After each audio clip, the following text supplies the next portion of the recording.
So what'd you think? I'm Tom O'Neill, the editor of Gold Derby, your host for this moderated Q&A with the cast and the creators of Season 3 of Outlander. Let's meet them right now, starting with Gary Steele, the production designer. Tony Grathia, executive producer.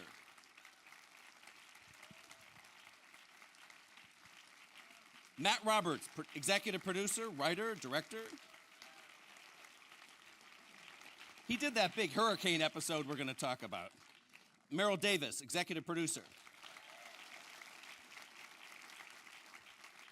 The series creator and executive producer, Ron Moore.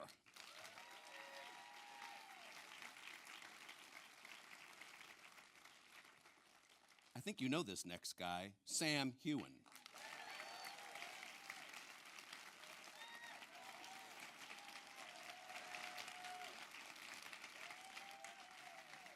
Winner of the Gold Derby Award for Best Actor of 2016, by the way.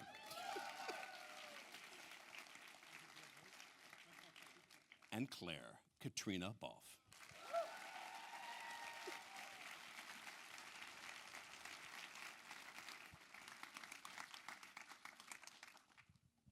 Ron, since you're the one to either credit or blame for this series, let's start with both. you. With the difference between Season 3 and the previous 2 seasons in terms of character development and story. And what I mean is there's a scene in here where Claire throws a teacup at Frank, and the fights between Jamie and Claire are a little more ferocious. When the characters have evolved. How so have they?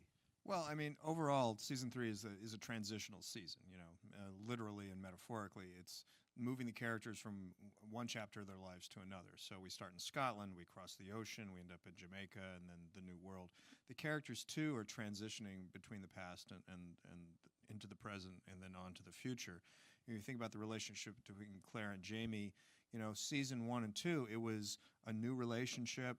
It was still very much in the early days. I mean, the first 2 seasons are the first 2 years. It's romance, it's, you know, love and what the possibilities of that, and then suddenly they're broken apart. Honeymoon's over. Honeymoon's over, babe.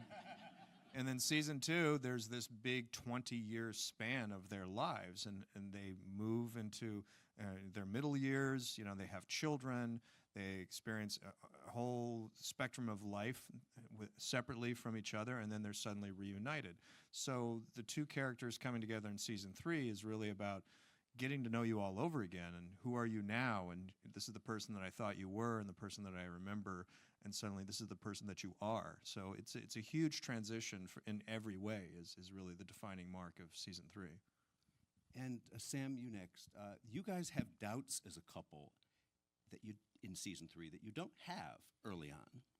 I mean, we just saw it. I forgot the line there where suddenly there are questions about this relationship that weren't there before.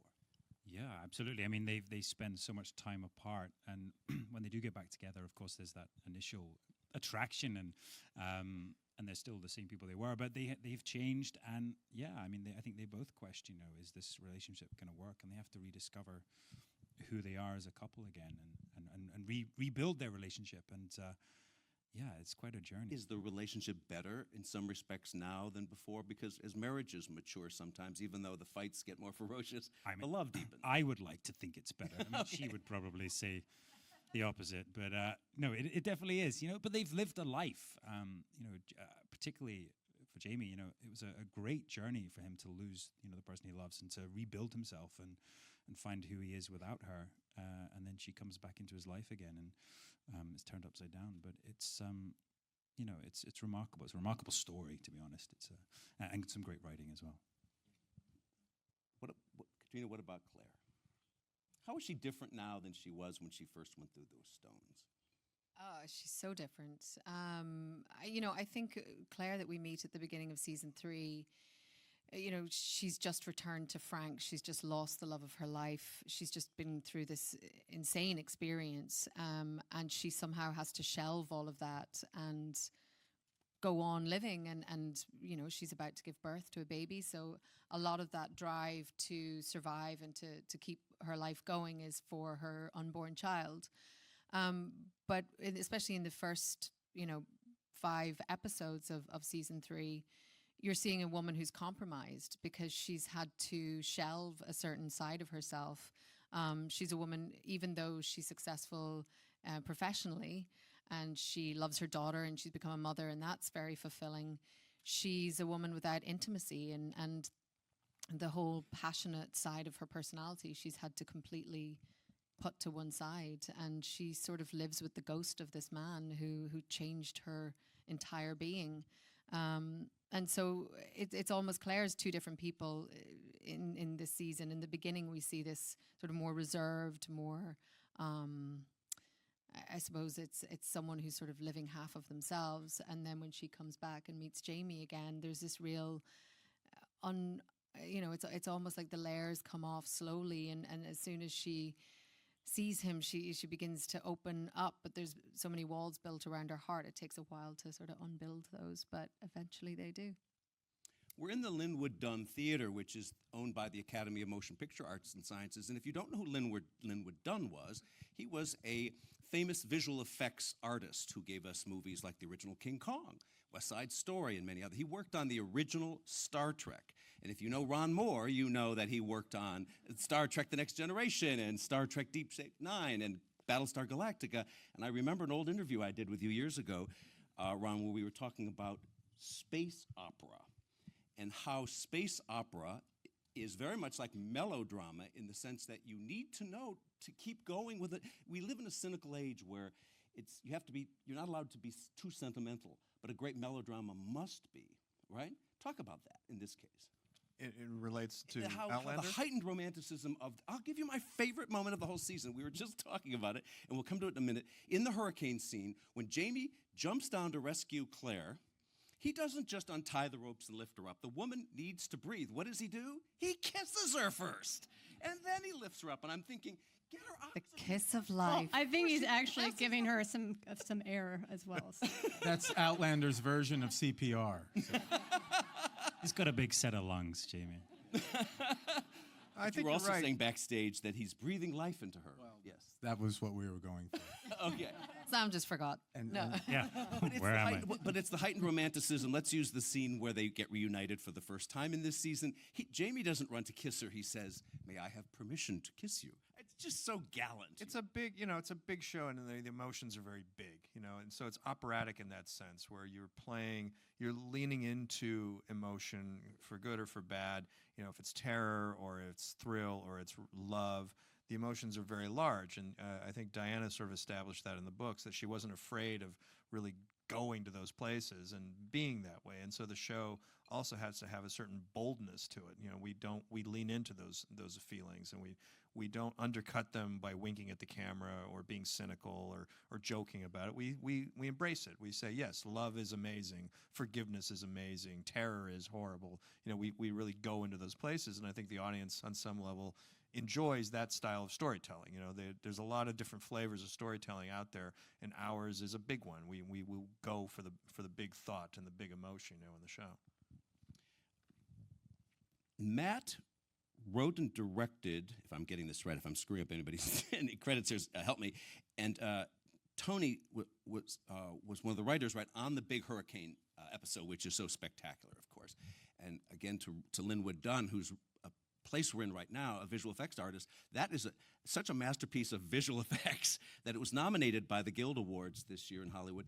Talk about the challenge of that. I mean, this wall of water coming at them in the boat and all these spectacular things. There's no visual effects. They just threw water at us for that days. that was all done in True camera, story. practical. There was no visual effects whatsoever. I will say that these two were troopers, getting them out on. We had a real ship on gimbals. We put tanks around it, and one of the best days of my career was being able to soak these two. There's a reason there's no payback. water left in Cape Town. Yes. I had to leave the country immediately. But yeah, we got together early on, Ron and I, and we sat down and we storyboarded the whole sequence, what we wanted to see.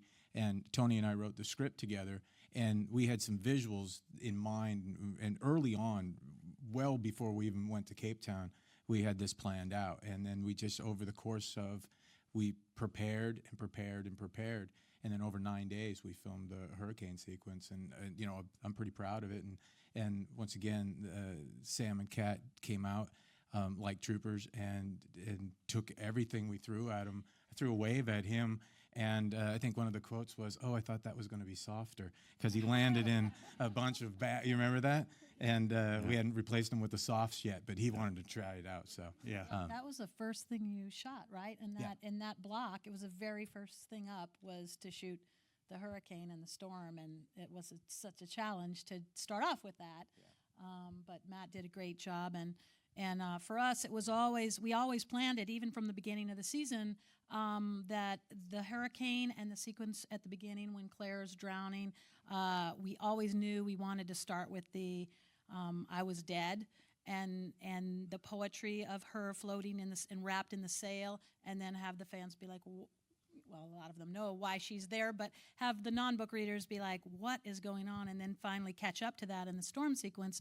And the reason we love the hurricane so much and doing the eye of the hurricane is because for us, and we talked about this a lot, it's a metaphor for Jamie and Claire's relationship, that they are in the middle of a storm always, if you know those Frasers, always getting into some trouble, but they're always a team. You know, we don't play the show that they bicker and fight and will they or won't they stay together as a couple. It's always them in the center, and there's always the sunshine, as Ron says, is like there's even sun in the middle of a hurricane because they're in this bubble of calm and foundation, and the storm swirls around it, and that's why we're looking forward to portraying that. There's a rebirth there as well, isn't there? Like from the death or her near death to like this new world at the very end of the season as well.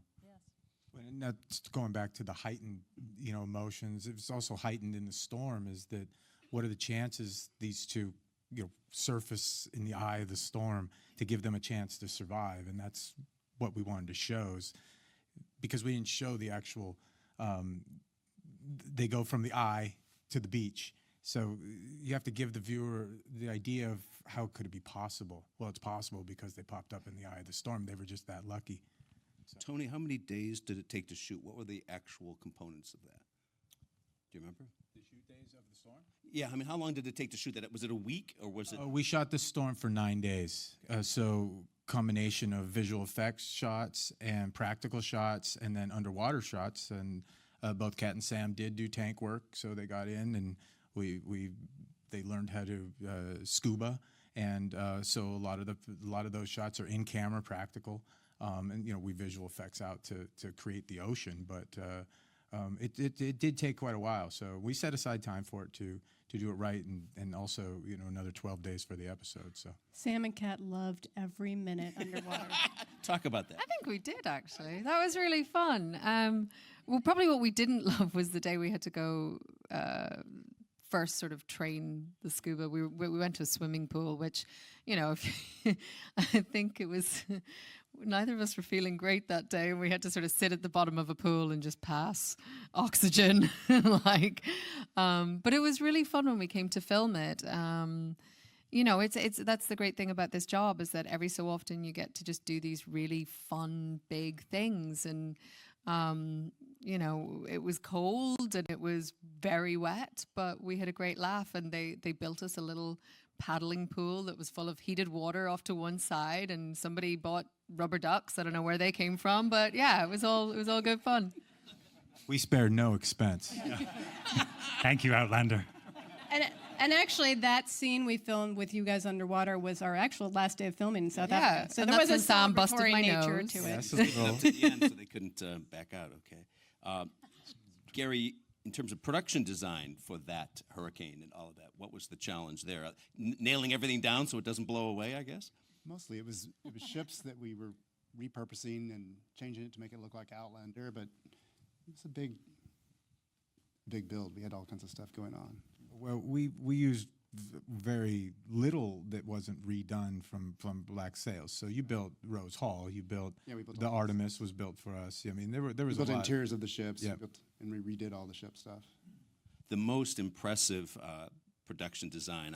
When I asked you backstage what was your personal favorite, is mine. It's the print shop that Jamie has in Scotland. Every detail, every leaf of paper hanging off in the background is amazing. a working press. Yes, it was a working press. We had two built. We had a man that builds them for museums, and we had one in each area, and that was a fun set to build because it was filled with detail, and it was also interesting because it was the reunion of these two beautiful people, and it was a great, beautiful scene actually. And you also had to build it to burn down. Yes. So what's it like to have to? What are the things you have to think about when you're going to burn a set? Well, we had to burn it. Matt was there. We were burning it on the stage, and it was a controlled burn, as they call it. So there were pipes everywhere. Things would burn, and then we replaced pieces. Then we built a big chunk of the interior outside. Then we built an exterior chunk at location in Edinburgh. Burnt a little bit there, I think. You actually built 4 print shops in total because we a lot of different- as you may know, we burned them. So We like to burn things. That's what we do in Outlander, we burn things. But Gary, how does it feel when we always burn or destroy your beautiful sets? At first, the first year, you're like, oh, I hate to tear down the Great Hall. Now I'm like, tear it down. Let's build another. Build something else. yeah, because there's there's always always build more. something new. Yeah, That's it's always new big things being built every week. If there was one set we could still have. What's your favorite set? What's the one that you would like? I wish we had hung on to X. Of course, my favorite is the Star Chamber, the little set. gorgeous. That was my favorite one. I think built mine would for be the, one scene too. I think But mine it would was be a the Great 15-minute Hall. scene. What's that? I kind of miss the Great Hall from season 1. Great Hall felt like home for a long time. That was one of felt our like that first was the major Yeah, we home were of the there a show. while. that's the great thing about and being an actor on the show is that we constantly have these new sets. And like the print shop, walking in there for my first day or prep on that, learning to be a printer and like Jamie's life there. Like, what does he do when he walks in every morning? Like, where does he hang his coat and put his hat? And what is the first thing he does? And I think it's everything there is there's so much detail. It's a real gift for an actor to have. You know, Gary's amazing sets, and they really, you can imagine yourself in there, and it changes each episode. You know, we burn them down and make new ones. Keep burning them. Now, the costumer could not be here. Terry, unfortunately, is not with us. Let's talk about the costumes, though. You have a personal connection with her. You might be I know her. I've met her. his wife. My wife. We should, She's off taking our daughter to colleges as we speak. So. oh, okay. She's forgiven. But let's talk about the costumes. I remember her descriptions from season 1 of the famous red dress, for example. Not this one, but a different one, where it was both inspired by the historic accurate dresses, but also given a modern touch of Givenchy from, I think it was Givenchy, was it from the 20th century? I don't think it was Givenchy. But It it was was the other designer. It was Well, that one dress. the that red one dress, pair- I no, think, no. was. But it was a modern designer. Well, there was another one. The Lacroix, the first dress in Paris, the one with Well, the there's the hat. Dior. The That's Dior, the Dior. right, Yeah. That's what I was thinking. Well, I think when I was talking with Terry and she was explaining a lot of the French stuff and even, you know, in the beginning of season 3 when we talked about the 60s stuff, you know, she always wanted to retain this through line for Claire where even if she's in, you know, 18th century Paris, she retains elements of her 1940s eye and her 1940s aesthetic. And that's what was so beautiful is that, you know, Dior's new look in the 1940s had elements of 18th century riding coats. And so, you know, we always repeat things from previous times. And it was beautiful that Terry was able to find those links. Well, I know Terry feels very strongly that costumes tell story, and she's always talking about that. So she was always trying to tell the story of Claire through costume, and the story of Jamie, and the story of all the characters is sort of shown by the costumes that they wear. That, you know, the clothes express the person. They're sort of announcing to the world who you are at any given point. And particularly in season 3, there's a sense of, you know, we literally brought back some of the clothes that Claire had worn. They were kept in a trunk. They were repurposed. You know, Marcelly had resewn them and reused them. You saw some of those clothes in Jamaica that you had seen in Paris, and because she had found that, you know, she had done all this research, and it was interesting that people of this era didn't just get rid of clothes. Like you and I, all of us sort of are used to, you go get a new shirt, or you go get a new pair of pants. But people of that era really reused them, and they mended them, and they handed them down to their children, or they might be sold. And there was a sense of continuity through costume that she was really interested in, and telling the story of how the characters change, but also sort of, you know, symbolizing it and emblemizing it sort of in their choice of wardrobe all the way through. So if you look carefully, you'll see clothing changing. You'll see that Jamie's father's coat is a recurring theme. You saw it in a flashback. Then he sort of put it on in Lollybrook one day. Then it became sort of a piece of his wardrobe. You see Claire's green dress over and over. Then you see it end up in the trunk, and then you see it sort of moving forward. You see Marcelly taking different things out of that. So it's interesting. There's just a whole sort of story that you can visually track through all 4 seasons of the show just by sort of the costume of it. You guys are constantly breaking the rules of storytelling. For example, we're all in Hollywood. We know one of the first rules is don't let your scene go for more than 2 pages or 3 pages of script. The reunion scene between Jamie and Claire goes on for 25 pages, is it? Once they hit when they first meet, the scenes are, the first scene is probably 10 pages, but when they finally reach the brothel, because, Jamie has nothing but class, we spend about 25 pages straight within that room. I think it's scene 12 from 306, and I don't think another show would do that. And we trusted the storytelling, we trusted the actors that they would make it emotional, and that you'd want to be there with them. And I think everybody did want to be there with them, and it was. They're naked the whole time, Brett. Well, There were a lot helps, of people there with us at the time, weren't there? They were clothed in love, is what they were clothed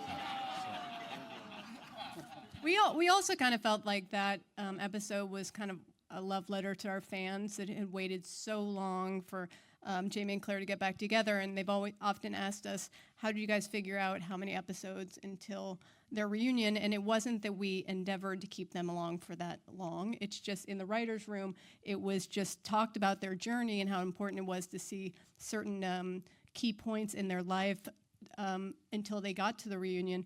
And then once they're there, you want to luxuriate in their reunion and see these two come together. And it's kind of a fantasy episode in many ways, because that's their time together before that bubble is burst and the real life comes in. And obviously we know what happens after that things don't go so smoothly, but wanted that kind of moment in time. And Matt did a great job on that episode, to see those two reunited.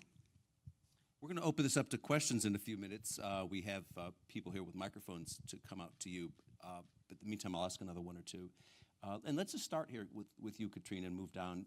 Favorite moment from the season? Is there something that you really... I would have to say mine is the kiss in underwater. I just think that is just what Outlander is all about, baby. It's about danger. It's about heightened feelings, romance, rescue, all those things. What's yours? Oh, God. The reunion was really special, but I also, for me, some of the Claire Frank stuff is just so, it was, yeah. Can and we it's stop right there. What? Am I the only one in this room who thinks that Claire is unfair to Frank? Of course she is. Oh, okay. Oh no, but actually I don't think either of them are. They're both at fault, and yet neither of them are at fault. And I think that's what was so beautiful to play about that stuff, is that it was just such a tragic demise of two people who used to be in love, but circumstances just changed everything. And the Claire and Jamie story is so beautiful to play because it's, as you said, it's this heightened love, and it feels so aspirational. But in the world of Claire and Frank, that feels like real life. Not my real life, but but it was just great stuff to play, because it's just so tragic. And God, I love tragedy apparently, but In your real life. Yeah. For me, this season was my favorite for Jamie's story. We started at Culloden, which is, as a Scotsman, is a really big part of our history. We have this amazing, slightly heightened battle shown in sort of montage or his memories. And Jamie loses the person that he loves. He doesn't expect to survive this battle. History's told him that he will die there. And so when he wakes on the battlefield, he really doesn't want to live. And we see him progress, through not wanting to be himself. He assumes many different identities. He he really has to come to terms with the loss of the person that he loves, and then find a way to live again. And I think he finds a little bit of peace without Claire in Hellwater, where he has this son, this illegitimate son, but he can't father him, and that's something that he's always wanted to do. But there was just a really nice journey between the sort of first 4 episodes of Jamie. You know, he is living almost feral in the second episode. So yeah, it was a really good acting challenge as well, I think. So thank you. Can we have more of that? No. Thanks. Another battle. I think I have 3 favorite moments. When you're riding away, when Jamie's riding away from Willie and he won't look back. It's one of my favorites of the whole season. Galus coming out of the pool of blood. And then the look on Claire's face when Jamie faints. It was just like this priceless, like, I'm so happy to see you. What did you just do? It's like, those are my 3 favorite moments. There's so many moments, and obviously the print shop. I mean, walking into Gary's set for the first time as a book fan myself was really magical, because I've also been waiting for that moment. But also, I've said it so many times. But I think one of my favorite moments was from episode 3, where poor Frank says to Claire, "In time, could you have forgotten about him, Jamie?" And she just says, "That amount of time doesn't exist." And it's just the way Katrina and Tobias played it is so heartbreaking. And I remember being in the editing room with all of us, and we were like, can't those crazy kids make it? But you obviously want her to go back to Jamie because that's who she's with, and it's so obvious in that moment that Jamie is the only man for her, and it's heartbreaking, and I think encapsulates, sadly, the whole Frank-Claire marriage and the tragedy of it, but it's heartbreaking. I think my favorite moment is when after Jamie and Claire find Ian again, and they just have a respite in this middle of this jungle, and Jamie takes his family in and hugs them just for a moment, and we just spend a beat there with them, and we just take a deep breath after this big adventure over 13 episodes, and it was important because he says, all else aside, I just have to hold you guys just for a minute, and I think that kind of was the whole arc of the season. And that was kind of a special moment in our kind of created jungle that we made in Cape Town. But it was a fun moment to shoot. But I think they both did an amazing job in that scene too. Well, Ron took one of mine because I also love when Jamie, has to leave his son and ride away, and I love the Bob Dylan "Hard Rain" that we played. You can over. share. And so I'm sharing that one with you. But I also love Katrina's performance.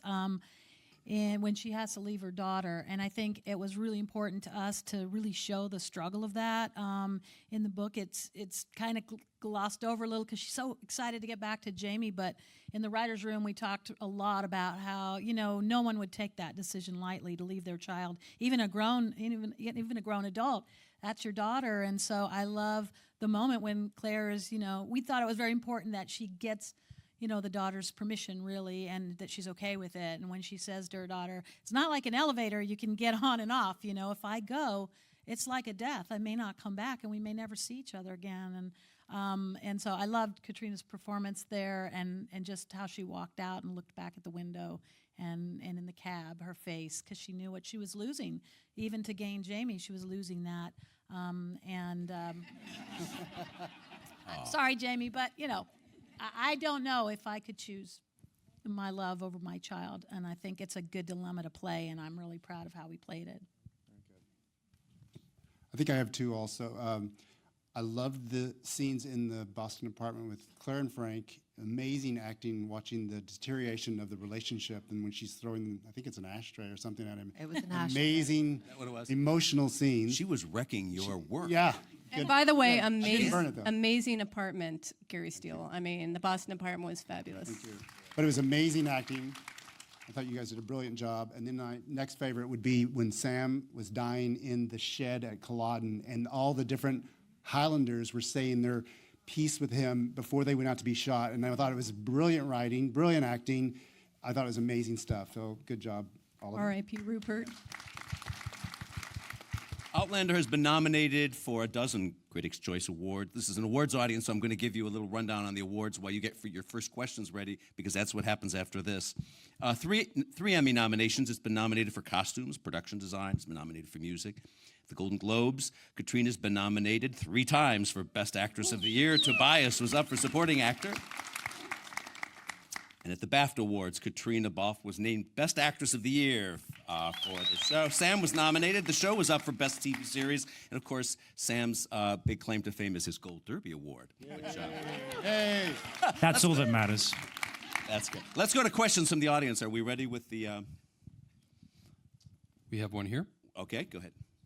Thank you so much. We're very big fans.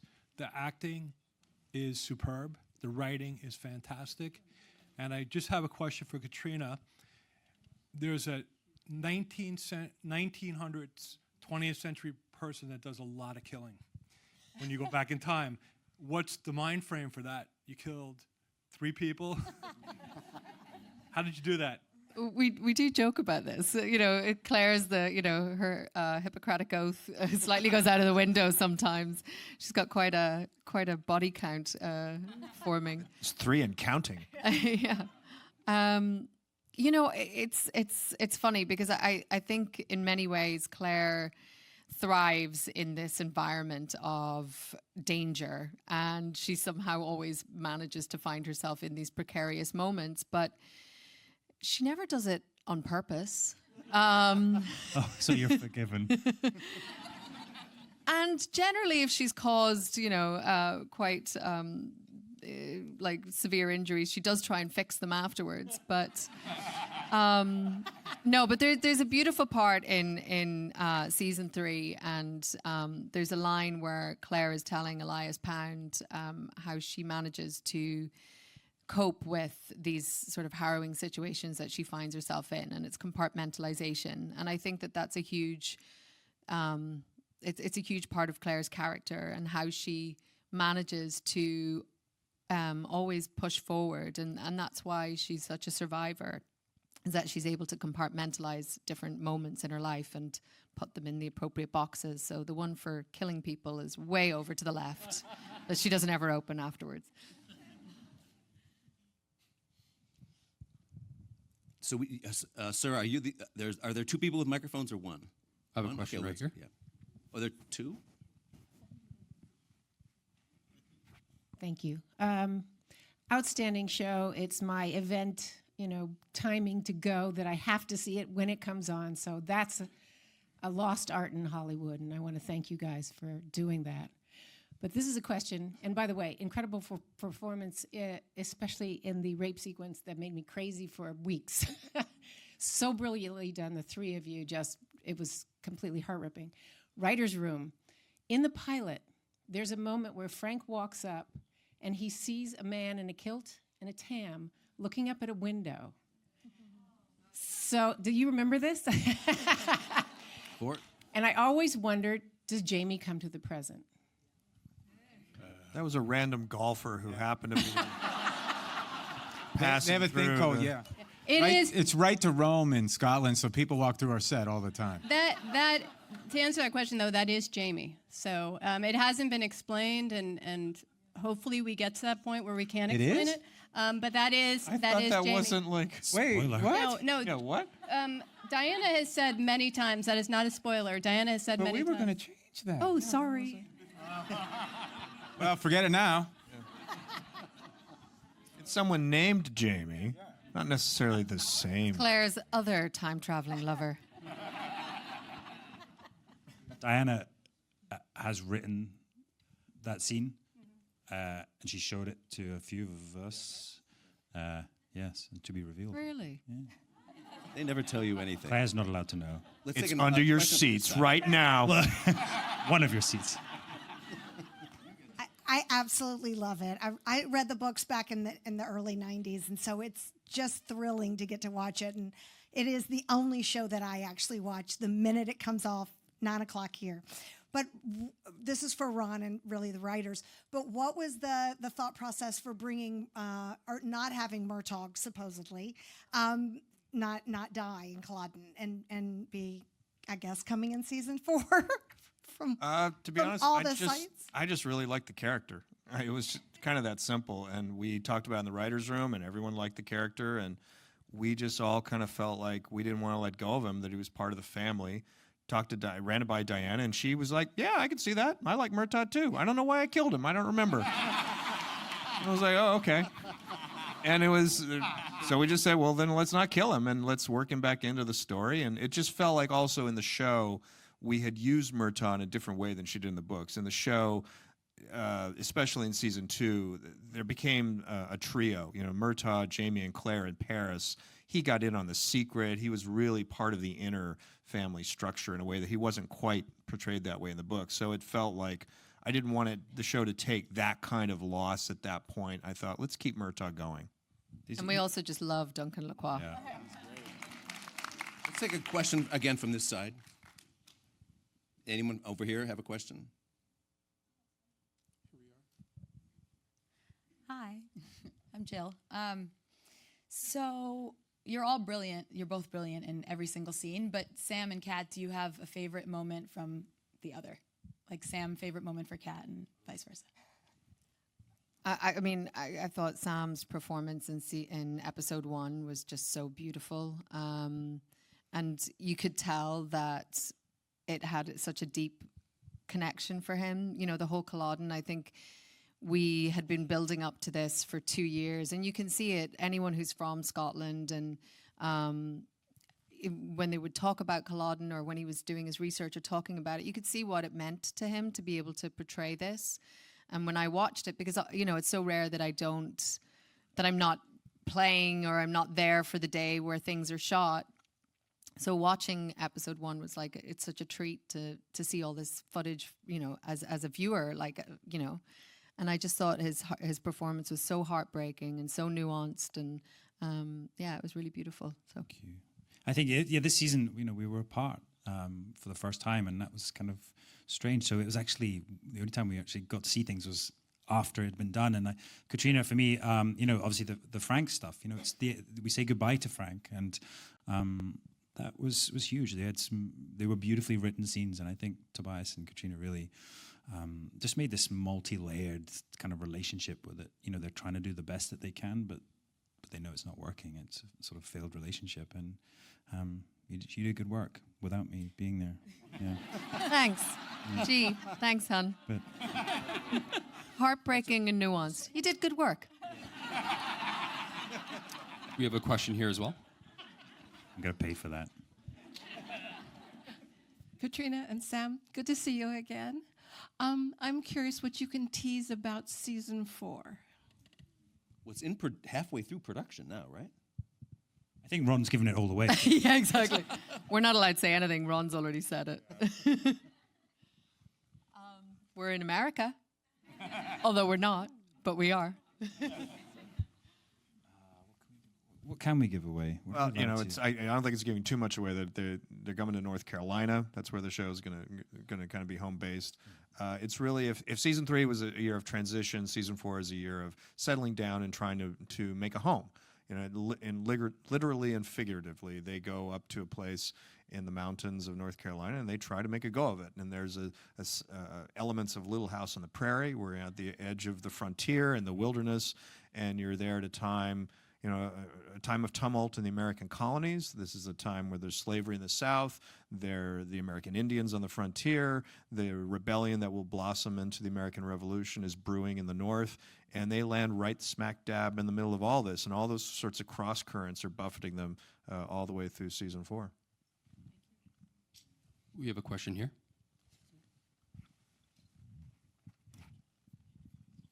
Hi. Aside from the stories, the stories of Jamie, Claire, and Frank, which are amazing and beautiful, there's so many great actors on the show.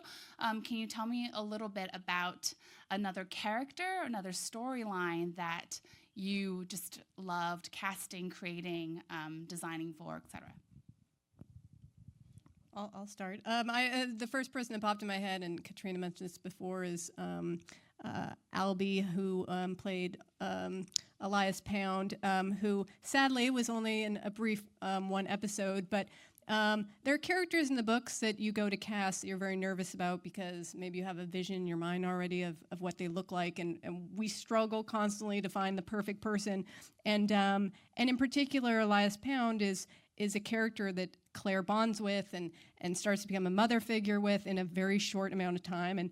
And you worry that, in one episode, and the writers do such an amazing job, but in one episode, we'll be able to accomplish that. And Katrina and Albie had such a special relationship, and that episode is so beautiful, and it's so fully realized that his death is so heartbreaking. And when she has to put the pin through his nose to kind of signify his actual death, it's just, you just want to cry. That episode was so great, and Albie was such a great young actor, and it's so nice.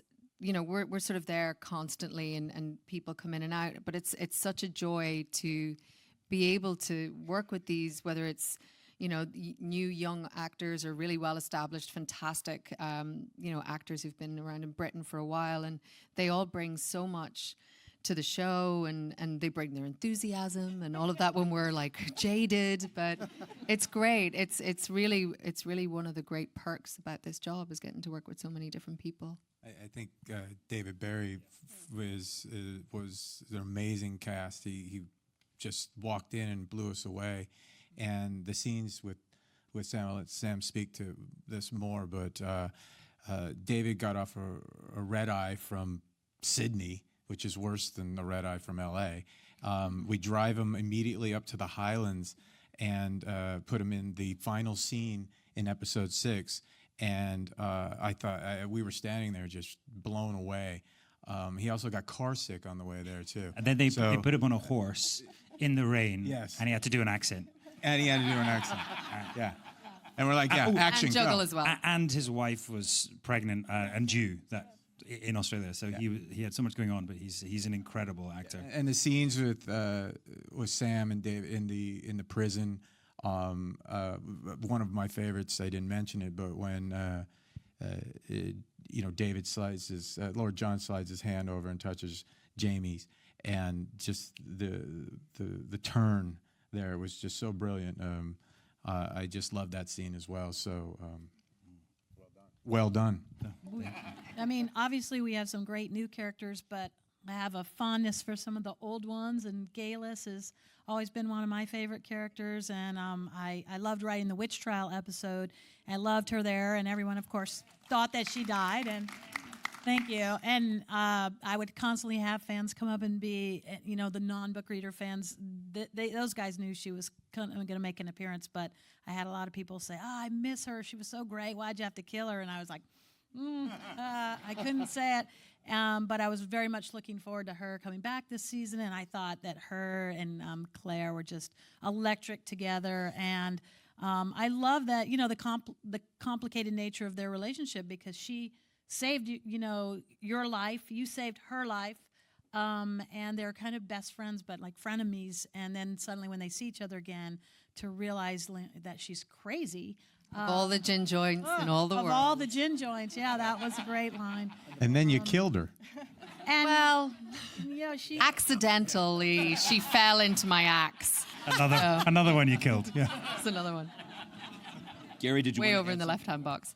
Mine actually, she got mine. That was the same one. I thought that character of Vigelis was fun to design for. Even I just thought you guys were amazing together every year, and I thought her character was great, and to design stuff for her was interesting because you could put a little bit of witchy poo stuff into the sets, which was kind of fun. Well, Rose Hall, Gary designed for us in South Africa, was absolutely stunning, and he gave us layers to shoot through, and he kind of wanted to be a little bit wicked, but but beautiful at the same time. And when we designed the water feature, it was just going to be, I wanted it to be like a reflecting pool, just black, and have flames on the end. And then they said, we want blood in it. And then someone said to me, it's too modern. I go, oh, but she's from the 60s, so that's why it's modern. And everybody goes, she's from the 60s?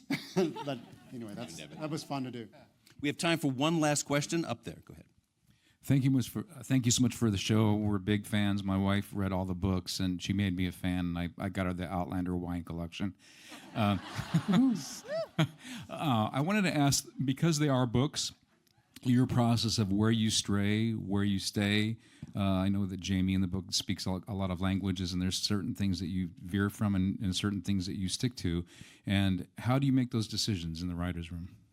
Well, there's a really big dartboard, and essentially we always start with the book. Like at the beginning of the process, we have assistants and researchers and people in the writer's room who literally break down the entire book, chapter by chapter, and then scene by scene.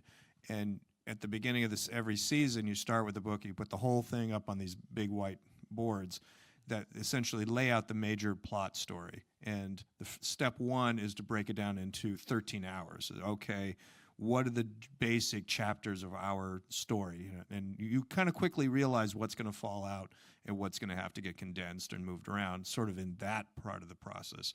And once you've sort of decided these are the 13 hours, then you go deeper into each individual show. And even within that individual show, we will always start with the scene breakdown. What was in the book in this section of that book?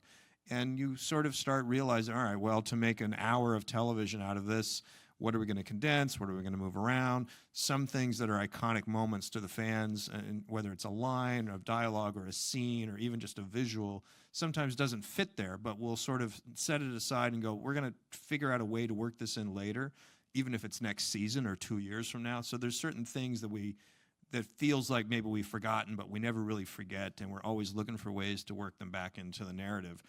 But, it's a very subjective process, in all honesty, and every writer and every showrunner would do it slightly differently. And we approach the books with a lot of respect and a lot of love, but as the series goes on, year by year, you are essentially also creating a certain reality for our characters and our version of this story that you have to sort of honor. For instance, Murtaugh, once we had decided to bring Murtaugh into the secret, into the fact that Claire was a time traveler, we are now committed to a certain story of Murtaugh that is different from the book.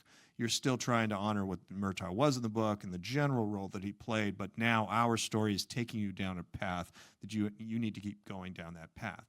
But you're always sort of trying to honor the spirit of the book. You're trying not to violate who the fundamentals of the characters are and what the great story that Diana has laid out for us. So, it's always with the intention of what's the best version of this that we can do on television.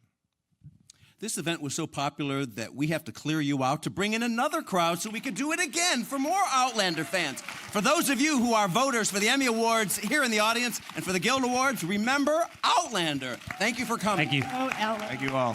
Thank you.